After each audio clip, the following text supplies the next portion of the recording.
Greetings, Dandavats, dear devotees and friends.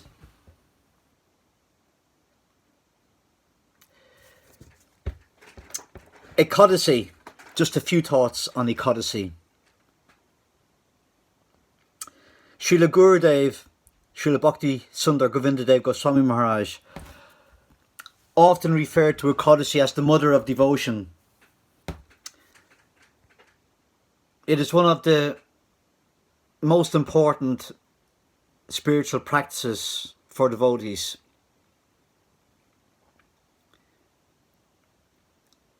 Many of us find it difficult, especially if you live alone, just by having the correct fruits of sin and keeping your eye on the calendar and so on and so forth.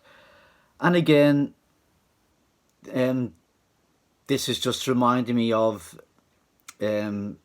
things in general because of Nirjala Ekadasi, which is coming up on the 1st of June, I think. Anyway, in a couple of days it's coming up.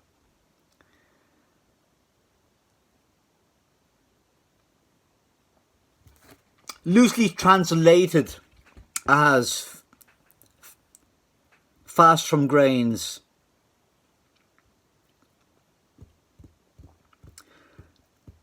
Two Ekadasis a month, waxing moon, waning moon. The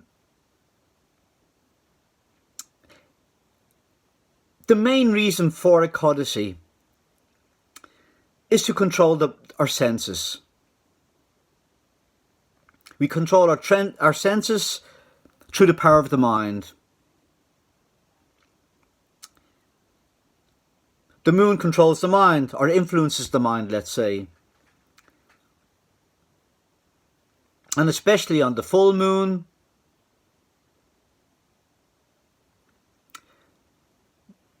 the mind can be a bit more disturbed. Well, the senses are more agitated, let's say. So, this always brings to mind the wonderful image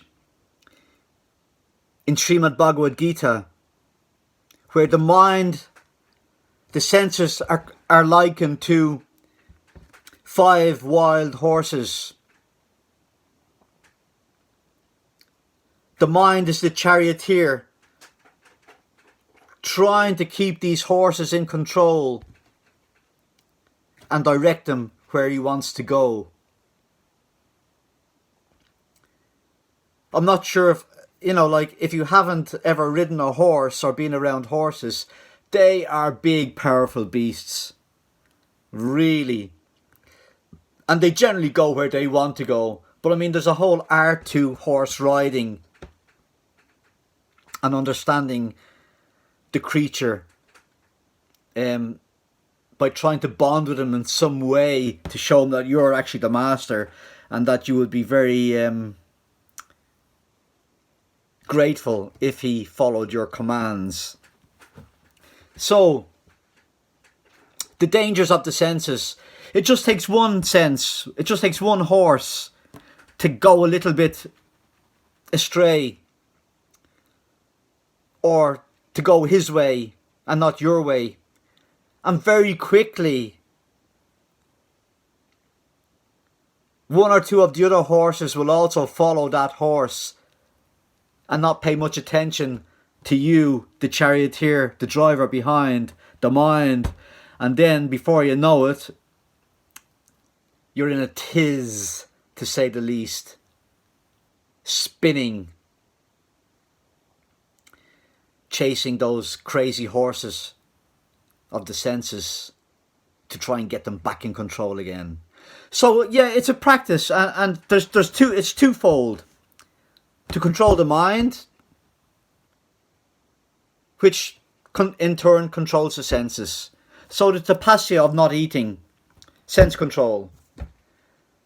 Engaging the mind in more spiritual activities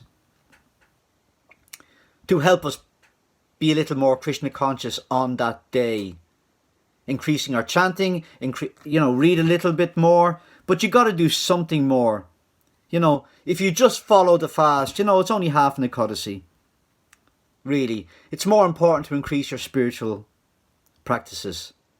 And that's okay, you know, like even if you don't, you know, completely follow or do best or whatever you can do, but at least do something more on that day. Be conscious on that day of Krishna and Sri Guru. And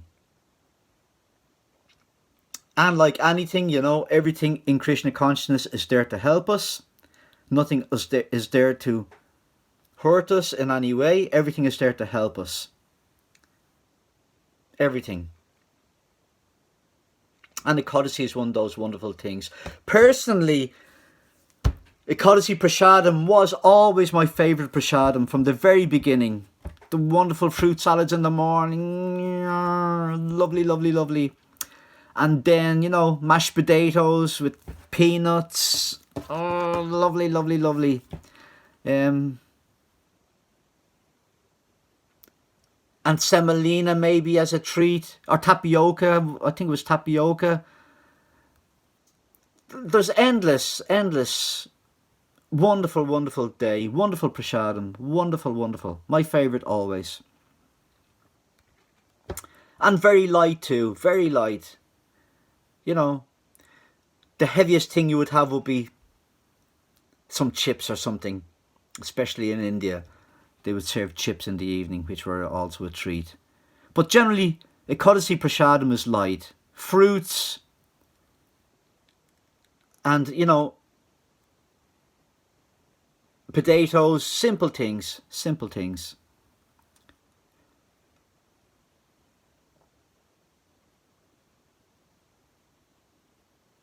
So yes, the mother of devotion. The more we can do to help us, the easier it will be in the end. And again, you know, be practical in these things. There's so many spiritual practices that out there. There's 9 processes of devotion, devotional service, you know. There's something for everybody. There's no point beating yourself up or feeling really bad if Ekadasi just doesn't work for you in some way. It's Kali Yuga anyway.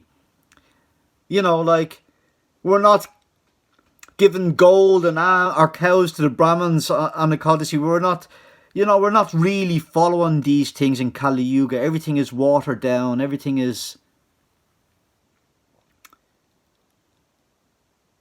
not as pure and as wholesome as it was in other previous yugas, just like ourselves. But everybody should do their best and, you know, but not to become pedantic about these things, which a lot of people can do and miss the point altogether. Service is the most important thing. Increase your spiritual practices on those days, particularly, and try and be mindful of Srila Gurudev on those days. Okay? And of course, Sri Guru and Gauranga and Sri Krishna. So anyway, take care. It's a bit all over the place. I mean, I just continued this a little bit from the Nirjala Ekadasi story. Got a little bit mixed up here and there. But anyway, you'll get to know my little ways as I've done a few of these vids now. Hope you enjoyed them. I'm delighted with the feedback. I'm going to do a few more, maybe. And thank you all. I appreciate you all for taking the time to listen. And stay safe. Be happy. Chant Hare Krishna. And be kind to everybody and everyone you meet. Alright? All glory Shri Guru and Gauranga. Jai Nitai, Jai Nimai.